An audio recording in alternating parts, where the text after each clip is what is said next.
আৰু আজি আমি যাম বক হাহিম পিকনিক স্পট তেনেহ'লে let's start our video' finally ঘৰৰ পৰা ওলালোঁ আৰু ৰাতিপুৱা 6 বজাত বাছ আছে তেনেহ'লে বলক আমি ভিডিঅ'টো ষ্টাৰ্ট কৰোঁ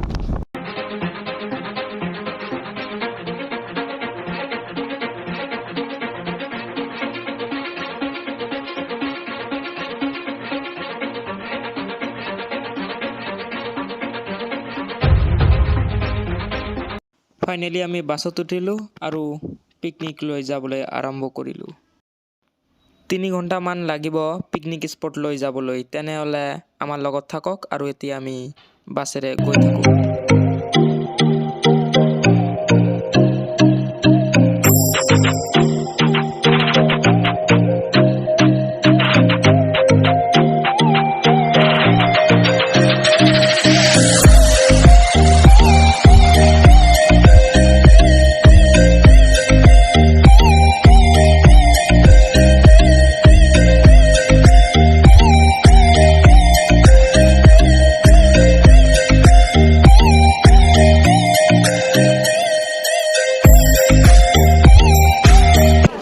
বাছৰ পৰা নামি ইয়াতে খাবলৈ আহিলোঁ এটা ৰেষ্টুৰেণ্টত খাবলৈ আহিলোঁ আৰু 1 ঘণ্টামান আছে ৰাস্তা শেষ হ'বৰ কাৰণে ইয়াতে চাৰিওফালে দেখোঁ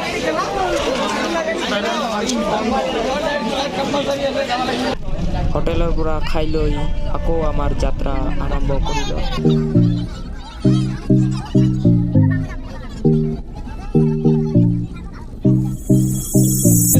ফাইনেলি আমি হাহিম আহি পালোঁ আৰু এতিয়া মেইন জাগালৈ যাওঁ তেনেহ'লে বলক আমি ভিডিঅ'টো ষ্টাৰ্ট কৰোঁ আমি লাইন ধৰি গৈ আছোঁ এতিয়া গৈ পাম আৰু চাওক দৃশ্য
মানুহে পিকনিক স্পট যেন নালাগে মেলাহে লাগিছে এনেকুৱা লাগে চাওক সেইবিলাক কি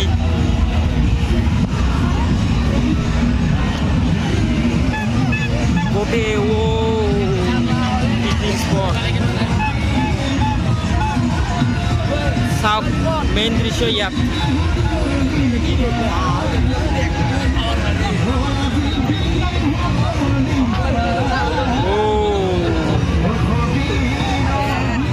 আৰু অলপ ওপৰত যাব লাগিব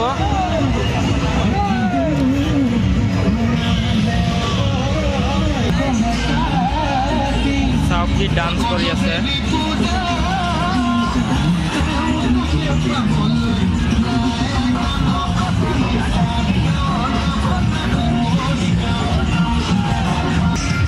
আৰু অলপ ওপৰত উঠিব লাগিব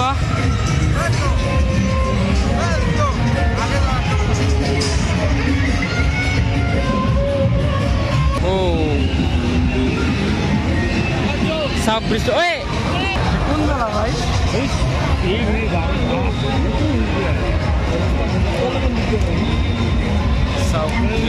আমি সেইখন পাহাৰৰ ওপৰত উঠিম কিন্তু লাইন চাওক ফাইনেলি আমি যাব পাৰিলোঁ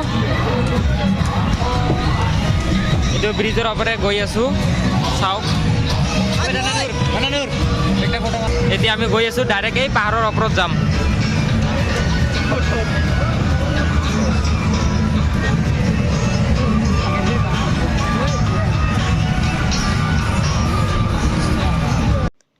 ঠাণ্ডা পানীত গা ধুই আছে, এইটো নিমুনা হৈ যাব আৰু।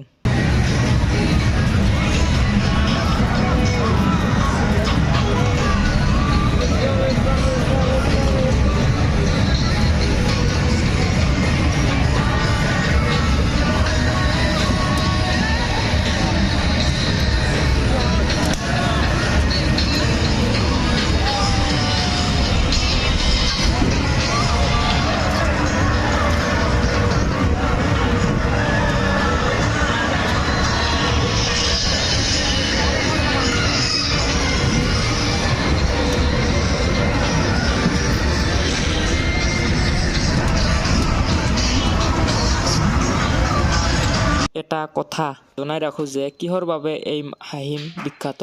ইয়াত এজন ৰজাই ক'তবা ফুৰিবলৈ গৈছিল আৰু ইয়াত এটা ডাঙৰ শিলৰ ওপৰত বহিছিল আৰু সেয়াৰ পৰাই এই জাগাখন বিখ্যাত হৈ গৈছে।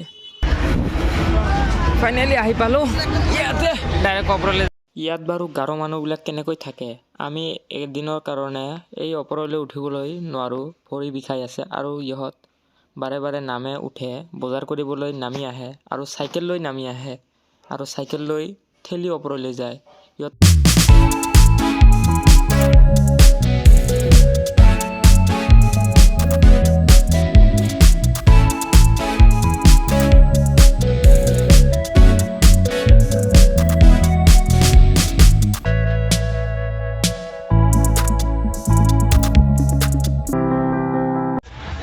কি পানী চিকচিকা, খাবলৈ মন যায়।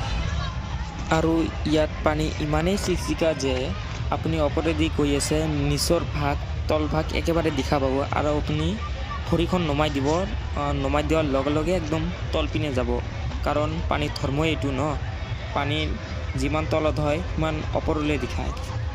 আৰু এখন শিলৰ ছবি দেখাই দিওঁ য'ত ৰজাজনে বহিছিল। এইখনে সেইখন শিল য'ত ৰজাজনে ফুৰিবলৈ যাওঁতে ইয়াতে জিৰণি লৈছিল। ফাইনেলি আমাৰ হৈ গ'ল, এতিয়া আমি ঘৰ গুচি যাব লাগে। আৰু যিয়ে নতুন চাই আছে প্লিজ ছাবস্ক্ৰাইব কৰি দিব।